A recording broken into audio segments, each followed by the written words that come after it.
You first determine, why did the parent or caregiver reach out to you for help? Why? And I hope you're going to ask that at the first visit. Maybe you're going to know it on the phone call, the intake, right? But at the first visit, when the therapist meets this caregiver, this parent, usually the parent, the primary person in the child's life, brings them to the eval. But you have to spend some time talking to them. And it's really hard when you have an evaluation to complete, right? But it's pretty important that you understand the why. Now, I'm going to use a PT example because I'm a PT. But I had a situation when I was treating that a mom brought a 15-month-old to me and she wanted him to walk. That was her primary goal.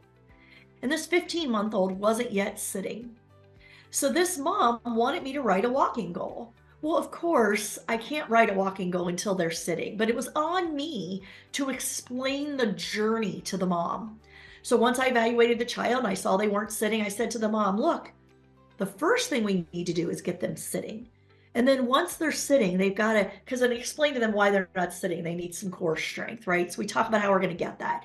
And then once they're sitting, we need to get them to transition in and out of sit. We need to get them to pull to stand. We need to get them to cruise on in between furniture. We need to get them to walk with a walking toy, then walk holding my hand, and then walk taking steps on their own. So we have quite the journey in front of us. So I just want to explain to you why we're not writing a walking goal today.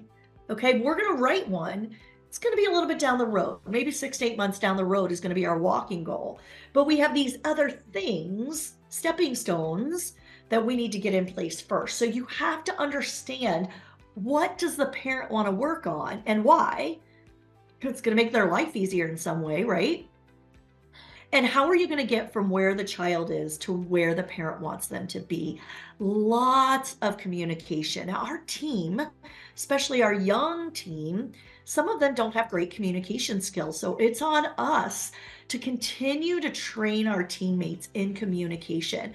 A lot of our teammates that are young don't have children, so they don't even understand what it's like to have a 15-month-old who's quite heavy and is not walking, right?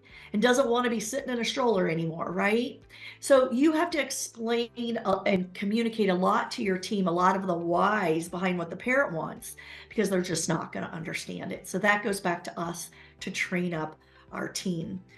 You have to understand the parent is looking for help.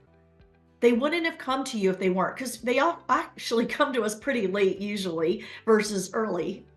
And you've got to completely understand the help they want. They actually need, put that in all capital letters, they need to see progress. And so that communication every single visit on what the child's doing well, progress, and what the child isn't doing well, need to come back to therapy, is super, super important. Your team often takes the child from the parent, and the parent doesn't come back to treatment, so they don't see all the good stuff, right? Did they spend time in the waiting room finding out, how did the week go? What went well? And what do you want us to focus on today? What the parent wants. If you know the parent's wants and needs, that's what gets the parent up every day to start their car, pay the gas money, get the kiddo ready, get the other siblings handled, and get to that therapy appointment where they're going to have to pay a copay or a coinsurance or a deductible.